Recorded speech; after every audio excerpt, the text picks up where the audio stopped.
Now we have just finished the discussion on abrogation. So the question you have to ask yourself is, can we establish that there's a concept in Islamic law called abrogation? Well, we have at least gone and showed that there is a reasonable basis for Muslims to believe there is, because we have shown that there are publications out there that purport to be authoritative that we can get in many mosque-associated bookstores that say that. That's a leading indicator that it is probably true. Okay? But even if it's not, I hate to sound like I'm being smart here, but I don't mean it that way, we could still show that information is out there and that these radical groups believe it is true and orient their whole strategic line of thinking to that end. If you want to know how it is you could predict Tahrir Square months ahead of time, you would have to understand that abrogation and the milestones process that rides on top of it is locked in tight. Okay? It means you have to make a decision to exclude other things from your analytical processes that interfere with it. If you do that, if you decide when you have Rommel's plan for the battle that despite the fact that you like Napoleonic warfare, you want to read Napoleon's plans understanding Rommel, and you keep having really nice, articles about Napoleon, but you cast aside Rommel's battle plan and you lost the battle, you see the point I'm getting at here. When you know there are analytical processes that they use, that they adhere to, that they're faithful to, and we have certainly demonstrated that. We certainly demonstrated that is it with Sayyid Qutb's Milestones. We showed pretty faithful following of it by the Muslim Brotherhood in Egypt. We show that the Muslim Brotherhood in America used that narrative. So, really, I have to ask the question, why aren't you looking at this? Because this versus everything else is like 1 times 0. Okay? This has answered questions. I have been able to brief, and people who have adopted this process have been able to brief with precise predictive information. The best success I've ever had with this, so let me just finish. Either this concept of abrogation is valid and requires analytical processes in the decision-making process as part of a doctrinal template analysis, or it doesn't. But if you're going to exclude this, ask yourself on what basis you're going to do it. And if the only thing coming out of your mouth is that you rely on subject matter experts, then what we really need to do the next time there's oversight hearings is ask the subject matter experts you relied on what their concept of the war is, because they're the ones fighting it. Okay? I would like to point out that after I demobilized in 2004, I went back to my private sector job, and it was the J2 at the Joint Staff that asked me to come in and brief them 18 months later. And I decided when I went to go brief them that I would put down, it was the first time in my slide, the question, is there a point where your outsourcing of an understanding of things leads to your outsourcing of the decisions on them? That's when they decided they asked me to come on board.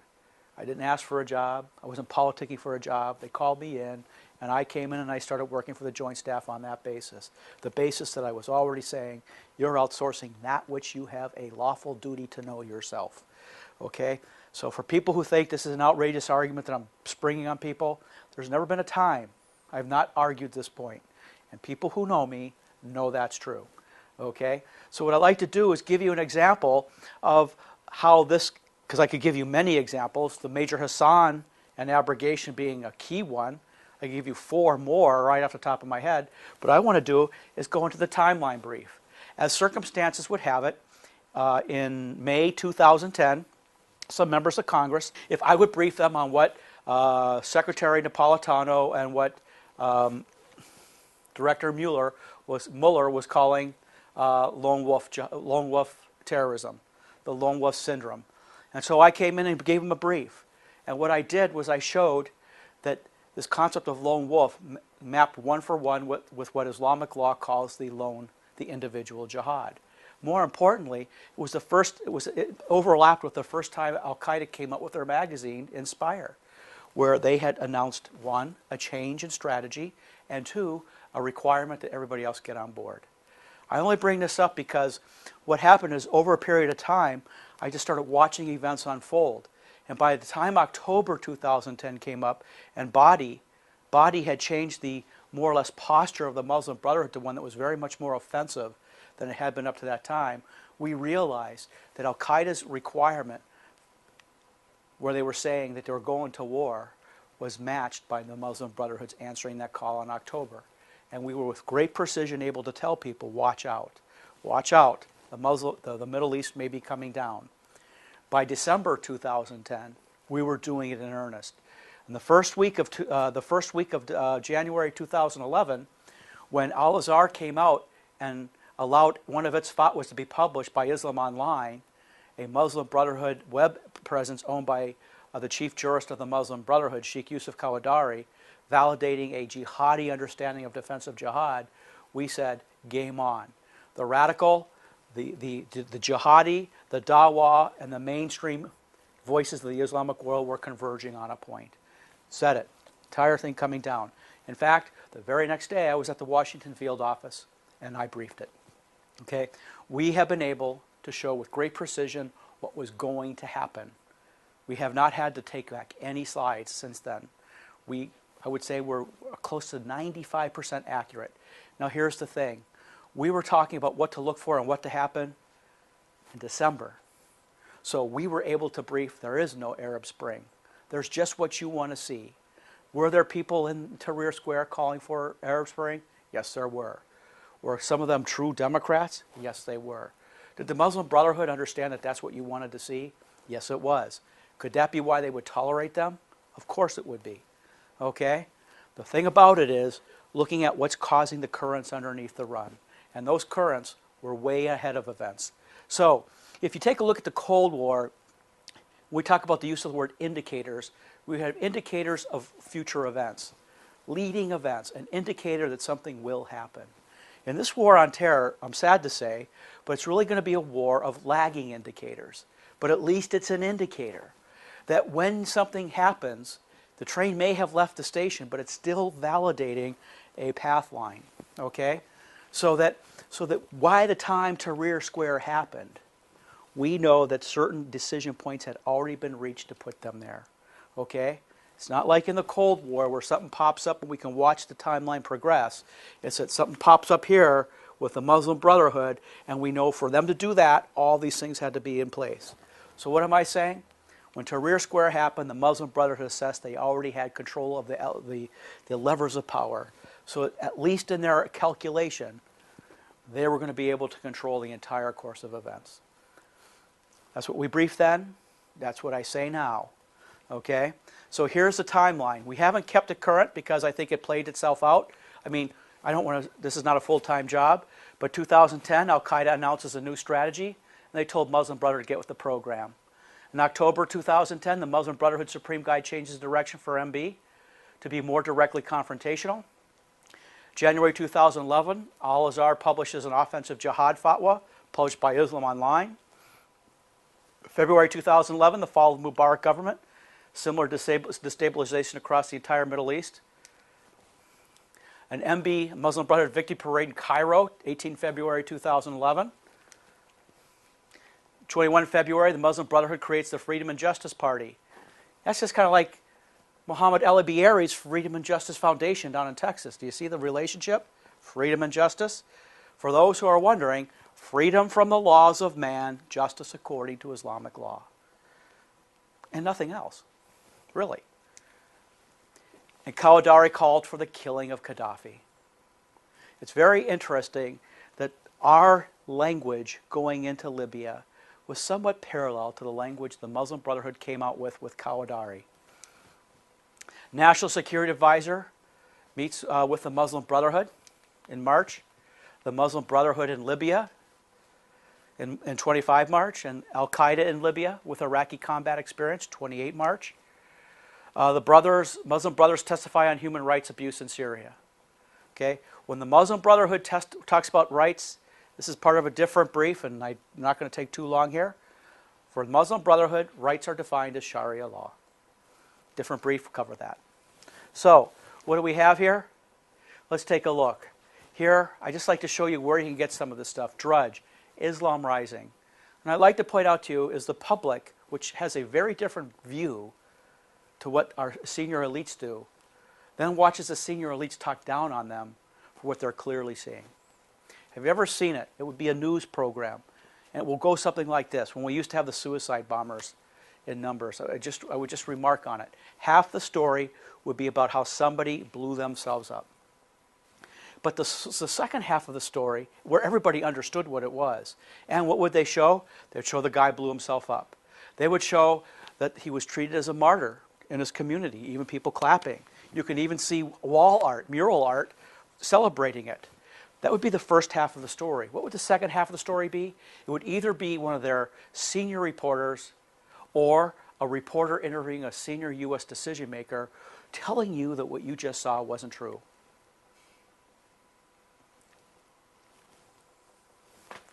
How many times do you think the American public, who knows what they saw and hears that rationale, how many times do you think they have to hear that before they realize you're either trying to pull something over on them or you really believe that? Okay, I say this because, what was it, 65% of the American public has come out and made some, expressed its views on various issues, which I think, I might not necessarily agree with everything they say, but I think they show that they have a concern that's completely absent in our national security community. And I have a problem when we could show that the American public is on one side of an equation and their elites, their betters, are on the other side. So, Islam rising. That was 23 October 2011 when the meltdown began.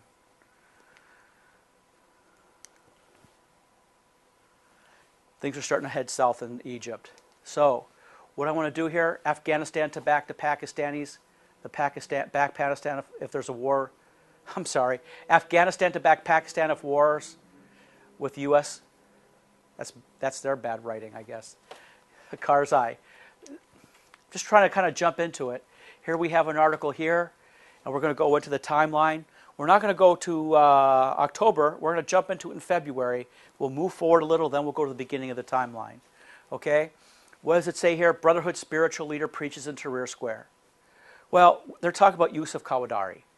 Yusuf Qawadari, because we define Islam strictly in religious terms and leave out the fact that it also defines itself as a legal system, we seem not to get a handle on the fact that he is also the chief jurist in a part of the world where Islamic law is understood and explicitly stated to be the law of the land.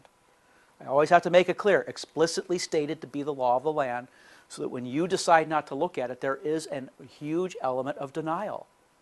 Denial of facts that otherwise can't be controverted.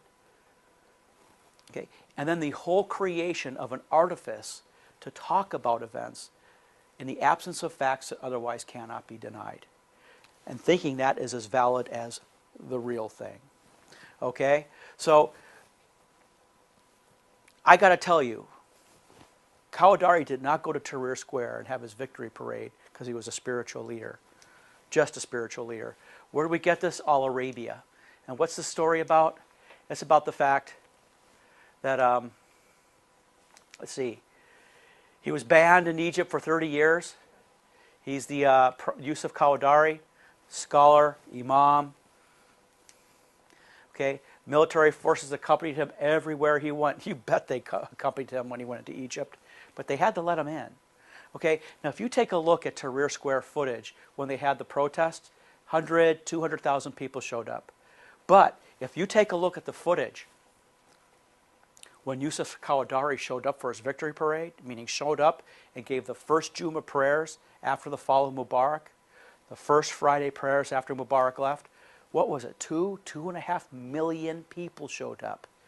Steve, it's a total coincidence that the head of the Muslim Brotherhood would show up and have 2.5 million people show up, and it being a Muslim Brotherhood operation, like you're alleging. Those two don't necessarily correlate. Of course they don't. Right. Okay? So, what do we have here? Qawadari last delivered a Friday prayer sermon in Egypt in 1981 after the assassination of Anwar Sadat, at which point he had to leave. Some of Qawadari's sons and daughters took part in Tahrir Square. This is very important because here we have Islam Online, the Arabic edition, and they're showing some stuff. And here we have Islam Online, the English edition, and all the talking is about the Muslim Brotherhood running Egypt. It's all over the place. So, this is an in-your-face Muslim Brotherhood victory parade. And still we have people say, you can't say that. Oh, Steve, there are many versions of the Muslim Brotherhood. Oh, and there are secular versions of the Muslim Brotherhood. You can't equate one member of the branch of the Muslim Brotherhood with the others. And now, I think the FBI is saying you can't associate a member of the Muslim Brotherhood with the doctrine they're sworn to enforce. I mean, that's kind of the same as saying you can't hold a U.S. military officer to the oath he took to the Constitution. I mean, my gosh. Of course you can hold them accountable, members of the Muslim Brotherhood, for their membership there, and you can hold them accountable for the doctrines they're sworn to. Why would you think anything else? So, here we have it. Who is Yusuf Qawadari? Founder of Islam Online, supports Hamas. He has not been allowed in the United States since the Clinton administration. So he's kind of a universal, not too well thought of person. But you know what? He graduated from Al-Azhar, so you might think many bad things about him. But the fact that he's a second-tier imam, that's not one of them. He's world-class, and he's recognized in the Muslim world as world-class. So let's take a look at some of his fatwas. In September 2004, all the Americans in Iraq are combatants, and there is no difference between civilians and soldiers. Killing Americans in Iraq is an obligation. As far as I know, this has not changed. Okay? Despite the fact that I hear that we're using him as a mediator between us and the Taliban.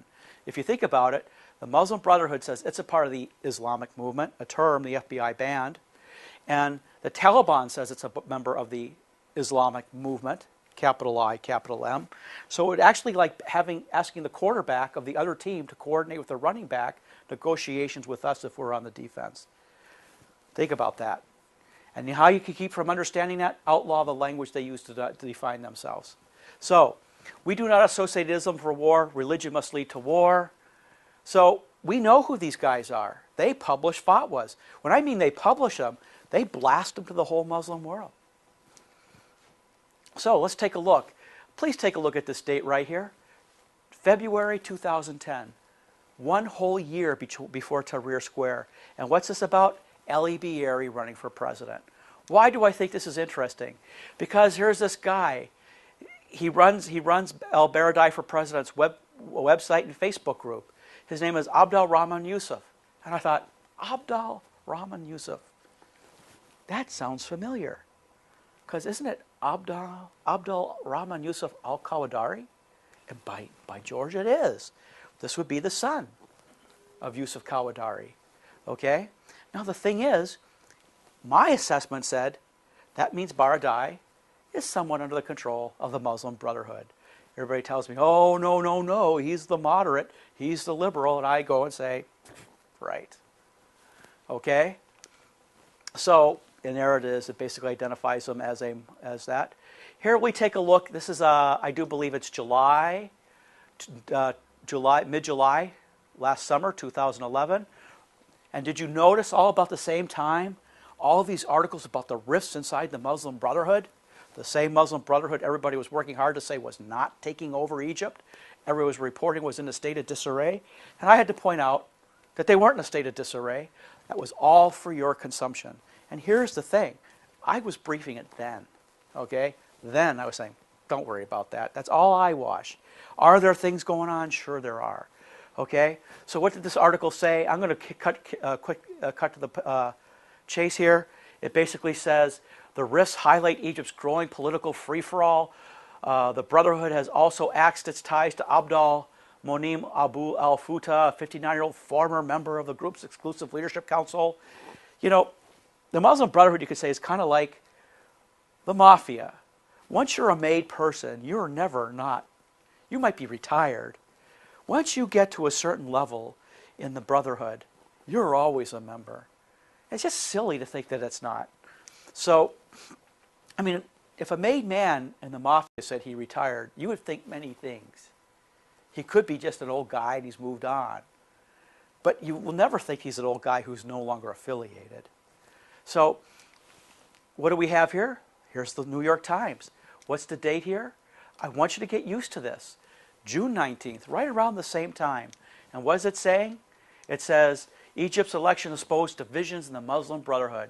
Do you see the talking point campaign here for the Western media that so badly wants a free election? To the Brotherhood, Futa says, I am more liberal. Okay? Sympathetic Islamists and liberals call him Egypt's answer to Turkey's Erdogan. He calls for tolerance and pluralism. I said, no. You see, if you keep reading that article, you'll see that he's a Muslim brother. But here's the other thing. Let me see if I caught this in the last one. Okay? Oh, I think we get to it later. What we see here is, right here, when you get to the bottom of this long, long, dreadful article, Futa led a faction of Brotherhood members who denounced the platform, and listing rulings from prominent Muslim scholars like Sheikh Yusuf al-Qawadari. So here's the thing. You're a brother, and you live in New York, and you're not totally keeping track of everything, and you want the rundown. So you see that article about all this stuff, and you follows Yusuf Qawadari's fatwas. Got it. Move on. Got it. I want to make this clear. Do you understand? Got it. Okay? We know now that that's all eyewash. Okay? Because he's Qawadari. Doesn't get better than that. So, focus on securing individual rights and liberty. It basically says a pattern emerges. Mohammed Baradei, leading liberal guy. So, then we go and we say the Brotherhood really won its first legislative battle out of 18 million Egyptians who voted in March's constitutional referendum. A landslide 77% voted not to change the Constitution's second article, subordination to Sharia. So what does that mean? If you take out the 12 or 15% of the Coptic population, it's 90% of the Muslims in Egypt called for the very Sharia that Al-Qaeda has committed and the Muslim Brotherhood has committed to implement. So, I had someone tell me about, when questioned about the Afghan and Iraqi constitution, they talked to a senior military person in Afghanistan. And when first confronted about why they let the language in the Constitution, they first said it wasn't in the Constitution. And then when they had to be shown that it was in the Constitution, they said, well, the goal was to have good Sharia to be implemented as opposed to bad Sharia. Think about that. Four-star person talking like good Sharia and bad Sharia. I tried to ask the member if they'd followed up by asking, well, what's the difference? Can you expound on your understanding of Islamic law? Just so you could see them kind of, wander off. Good Sharia, bad Sharia. So, here we have it. Let's bring this full circle. Remember this? I support the candidacy of our brother Abdul Munam Abu al-Futa. You see this? And who said this? Sheikh Yusuf al-Qawadari. When, in the same article where he said, we will not be chopping off hands for the first 5 years. Why? They know as they're taking power that there are just too many Muslims who are nominal, who don't quite understand Islamic law. And it wouldn't be totally fair to punish them too inhumanely, because they have to know what the penalty is. But the other reason is they don't want to be weighed down by Western concerns for human rights, as they need your money to pay for their food. So they know exactly the game to play. And they're telling you right there, you see this, it only makes sense according to the laws of progressive revelation, the rules of abrogation as understood in the Milestones.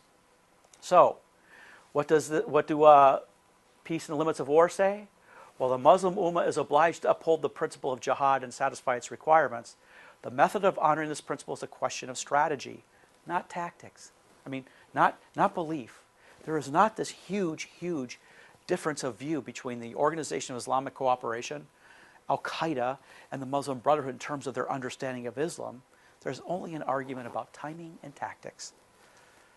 So, it's called managing a narrative.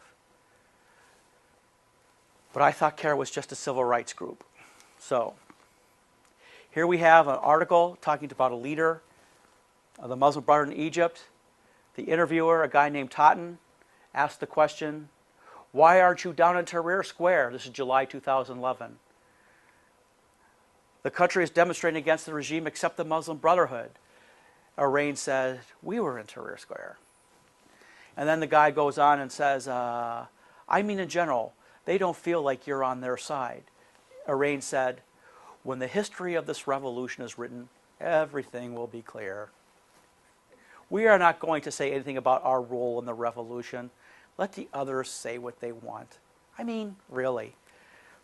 I think this is one of those things, all points down the line, they're always going to have an article that kind of winks at you and says, this is the real game, guys. It will never be said that we didn't tell you what we were doing.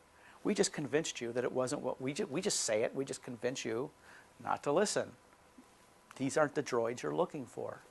So here we have another example of articles on Muslim Brotherhood website to implement Sharia in phases that was coming out in Egypt in 2011, January 2011. Here we have the Sunni cleric, Qadari. The army should kill Gaddafi.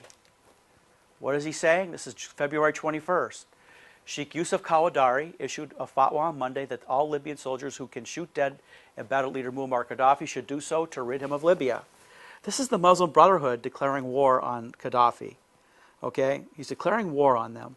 What is he basically saying? By saying that he is subject to being shot and killed, he is no longer a Muslim. He's a Muslim without right. You can kill him. He doesn't qualify in the killing without right status. Okay? Whoever in the Libyan army is able to shoot a bullet at Mr. Gaddafi should do so. Not to obey orders to strike at your own people. He said, do not strike at your own people. You see this? That would be the killing without right. So basically, he's saying you can go after Gaddafi, and Gaddafi soldiers who fight back are killing without right. That is clearly taking a position. Okay? The killing without right. Okay, we'll be done.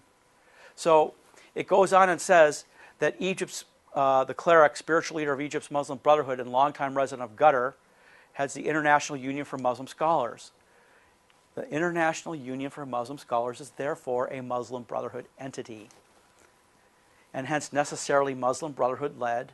For example, what do I have here? Center for Islamic Legislation, Ethical Thought, launched in Qatar. And who is it? Let's be quick here. The director is Tariq Ramadan, grandson of the founder of the Muslim Brotherhood, Al-Uda, and some other people. The center is based in Qatar, Faculty of Islamic Studies, a member of the Qatar Foundation. So, see how easy it is to pull this stuff up? Al-Qaeda announces a strategic shift. Now we're going to the very beginning of the timeline. Okay, this is July. There is Inspire magazine. Inspire magazine comes out, it's their first edition, and what does it say? First we see there's a change in scope for the Al-Qaeda, because this is Al-Qaeda's magazine, excuse me if I misspoke. Islamic magazine is geared towards making the Muslim a mujahid, a holy warrior, a jihadi, in Allah's path. Our intent is to give the most accurate presentation of Islam as followed by the Salaf al-Salih. No longer Wahhabi based, the entire Salaf al-Salih. Our concern for the Ummah is worldwide. Jihad has been deconstructed in our age, and thus its revival and comprehension endeavor is of utmost importance for the Caliphate's manifestation. This is a change in scope. Wahhab was never mentioned. So, we take a look at al-Suri in his article. Our secret organizations, watch this term, secret organization. It's a term of art. Our secret organization, it looks generic. Our secret organizations were militarily defeated in all the confrontations, yet we won many of the battles, but we lost the war in all jihadi experiences and confrontations. So, we have to change with the times. He's arguing for a change in strategy. And what does he do? He says the school of secret military organizations is out. And he heads up a discussion, the school of open fronts and overt confrontation, and the school of individual jihad and small cell terrorism. What you're going to see is they still trained for stellar, spectacular events, but that's been de-emphasized. They're going to go for small jihad and individual jihad. By the way, lone wolf terrorism actually is an individual jihad, it's recognized as a doctrinal form of jihad going back to Muhammad. Here's the last fatwa from a sitting caliph, written in the World War I by the Ottoman Caliphate. What does it say? Forms of jihad. Jihad may be of three forms. Individual jihad, and it consists of the individual personal deed, and it may be by the use of cutting, killing instruments like the jihad of ... The killing of one of the officials arriving from Mecca by Abu Basir in the age of the Prophet is an example. When the Prophet commanded Abdullah, the son of Adik, that he and his 4 companions should go and kill Abi Rafi, the chief of the Jews of Khyber, well known for his enmity to Islam. So what is the caliphate saying? The individual jihad, really, or small unit jihad, reaches all the way back to Muhammad instituting them back in the time of Muhammad. So, then there's jihad by bands. It may be described as a jihad by bands known in our time as brigands, as in brigandage. And it is enough for you that the Prophet began the jihad by bands when permission was given to him for killing. The formation of bands in our time is of different kinds. And the most profitable of them during World War I is that which makes use of secret formations, and it is hoped that the Islamic world of today will profit greatly from secret bands. Remember, Al-Suri said those were the ones that are no longer working. And these formations may take the oath of excess in which the Prophet participated before sending them out originally. So, the Muslim Brotherhood. So there we have this change of scope for the Muslim Brotherhood. As the article went on, I think it was Al-Suri who said, I'm not quite sure here, I'm looking, nope, Ada. Some of them believe we are on the Meccan stage and have therefore set for themselves programs that are limited according to the rules of Mecca. In July 2010, we said, you see this? This is Al-Qaeda poking fun at the Muslim Brotherhood because Al-Qaeda is upping their ante in the Medinan phase for war, and they're telling the Muslim Brotherhood to get out of the Meccan stage and go to war. Okay? And we said, watch that. Okay? At the time, they were chiding Al-Qaeda for being weak-kneed. But do you see how this is all based on a common understanding of abrogation? That they all understand what that language means? So, what do we have here? When God restrained Muslims from jihad for a certain period, it was a question of strategy, not principle. And there are serious disagreements in question. In July 2010, take a look at this.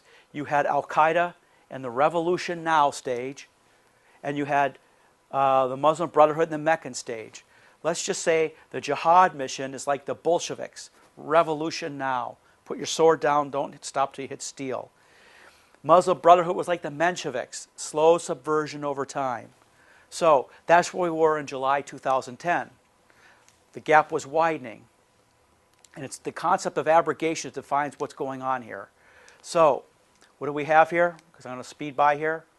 2010, the Supreme Guide of the Muslim Brotherhood, body, replaces Aqaf as Supreme Guide of the Muslim Brotherhood and announces a shift in the posture. Now, we have the actual translation, but I use the one they published in the English language version of Islam Online. Why? To show you that even in their watered-down version, they're still giving you enough to know that there's a change, because they have to declare. So, what do we have here? Here's the Muslim Brotherhood page. The chairman, remember his real title is Supreme Guide, but for Westerners, he's a chairman. Chairman change and reform requires sacrifice. What is the supreme sacrifice for a jihadi? To become martyred. Okay? So, what do we have here? Dr. Muhammad Badi called on the Muslim nation united against the enemies who are plotting against it. From the Islamic point of view, the relationship between the Muslim and non-Muslim countries should be balanced, and if Muslims faithfully implement the Constitution of Allah, they will be victorious, and if they fail to do so, corruption and injustice would prevail against them. He pointed out that Muslims need to realize the means of power and understand that change and reform cannot be achieved without the ultimate sacrifice. What is the ultimate sacrifice for the Muslim Brotherhood? Jihad. That's in their motto. Martyrdom in jihad. For Muslims, especially Sharia-compliant Muslims with affinity for the Muslim Brotherhood, the ultimate sacrifice is that. So here we have, Badi concluded his message citing the Quranic verse which ascertained that believers will have victory on all future enemies. And here's the quote from Quran verse 54:45. Allah said, the hosts will all be routed and will turn and flee. So this is the throwdown. We were assessing that Badi was declaring war. But that means that ISNA and CARE and every other Muslim Brotherhood entity under its jurisdiction and all Muslim Brotherhood entities are under their jurisdiction. We're in a state of hostility. So, Chairman changes. What do we have here? I would like to point something out. We could go all the way back to January 2010. Okay? Look at this. The freedom narrative has been a narrative of the Muslim Brotherhood going all the way back. Freedom, don't think like a Westerner and an American. What does freedom mean for the Muslim Brotherhood? And what are they saying here? Freedom from the laws of man. Justice according to Islamic law. If we were threat focused, we'd have understood that that's the only thing it ever meant. And we would not be mirror imaging Western and American concepts of freedom and justice as the template on which to evaluate what they're doing.